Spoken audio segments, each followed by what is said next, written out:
এবার স্টাইলিস্ট সুতির পোশাকের দাম বাড়তে চলেছে ভারতে। বাংলাদেশি পণ্য আমদানির ক্ষেত্রে ইতিমধ্যেই নতুন নির্দেশিকা জারি করেছে কেন্দ্রীয় সরকার। তার জেরে ভারত বাংলাদেশ পেট্রাপোল সীমান্ত দিয়ে বাংলাদেশ থেকে আসা কটনজাত বস্ত্র ও শীট সহ বেশ কিছু সামগ্রী আর আসবে না ভারতে। এর কিছুটা হলেও প্রভাব পড়বে ভারতীয় বাজারে বলেই মনে করছেন ব্যবসায়ীরা। বাংলাদেশ থেকে ইন্ডিয়াতে যে পণ্যগুলো আমদানি করা হয় বাই রোড মানে স্থল বন্দরের ক্ষেত্রে কিছু প্রোডাক্টের উপরে রেস্ট্রিকশন করা হয়েছে।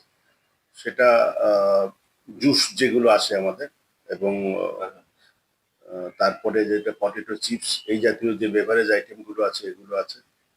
কটন ডাইরেক্টলি গার্মেন্টস বলেনি, গার্মেন্টসের যে শার্ট কাপড় যেটা আছে সেই শার্ট কাপড়গুলো থাকছে এখানে। প্লাস্টিকের কিছু প্রোডাক্ট আছে এগুলো। তো আমাদের এখানে প্লাস্টিকের চেয়ার টেবিল থেকে শুরু করে এই জাতীয় প্রোডাক্টগুলো আসে ওখান থেকে, সেই প্রোডাক্টগুলো এবং রেডিমেড ফার্নিচার যেটা আছে বাংলাদেশ থেকে, এই প্রোডাক্টগুলো বাংলাদেশ থেকে আসা বন্ধ করেনি, কিন্তু বাই রোড বন্ধ করে দিয়েছে। সমস্ত ল্যান্ডপোর্ট থেকে এই প্রোডাক্টগুলো আসবে না, সি পোর্টে আসতে পারে। বাংলাদেশ থেকে পণ্য আমদানির ক্ষেত্রে নির্দিষ্ট কিছু স্থল বন্দরকেই চিহ্নিত করা হয়েছে কেন্দ্রীয় সরকারের তরফে।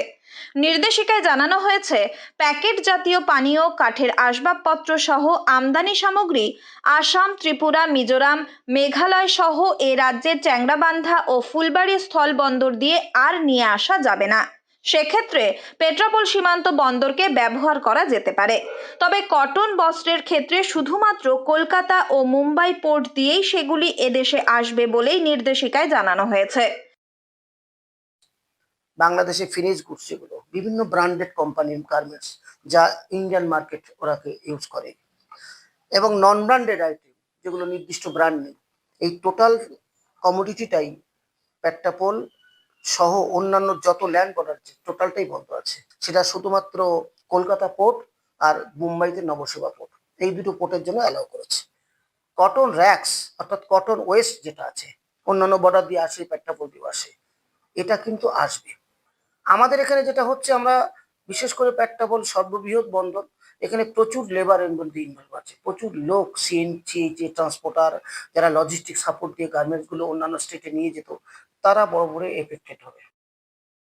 প্রসঙ্গত, পেট্রাপোল বন্দর দিয়ে দৈনিক যে পণ্য আমদানি হয় তার মধ্যে 40% বাংলাদেশ থেকে জামা কাপড় ও কটন জাতীয় সামগ্রী আসে।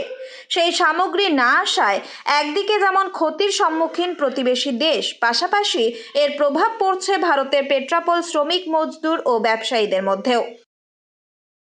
ডেফিনেটলি বাংলাদেশের তো ইন্ডিয়ার এত বড় মার্কেট, তো বাংলাদেশের থেকে এই প্রোডাক্টগুলো ইন্ডিয়ান মার্কেটে আসা মানে তো একটা হিউজ ব্যাপার ছিল এখানে। এবং ডেফিনেটলি বাংলাদেশ তো এই ব্যবসাটা হারাবে ইন্ডিয়ার কাছ থেকে। ইন্ডিয়াতে এই মাল না আসা মানে বাংলাদেশ তো ব্যবসা হারাবে। ক্ষতি বলতে গেলে ডেফিনেটলি ক্ষতি হবে। এটা মূলত যেটা হচ্ছে যে এখানে পেট্রাপোল বন্দরের সঙ্গে এই যে গাড়িগুলো আসছে, আমরা যদি ধরে নিই দিনে 20টা গাড়িও যদি আসে, তো পেট্রাপোলে তার মধ্যে এভারেজ করলে 5 গাড়ির অংশ পেট্রাপোল থেকে ঢোকে প্রত্যেকদিন। তো সেই গাড়িটার সংখ্যা যদি কমে যায়, তো এই কাজের সঙ্গে যারা যুক্ত আছে ডেফিনেটলি তাদের তো অসুবিধা হবে। তবে আগামী দিনে এই পরিস্থিতির বদল ঘটে কিনা এখন সেদিকেই তাকিয়ে সীমান্ত বাণিজ্যের সঙ্গে যুক্ত মানুষজন।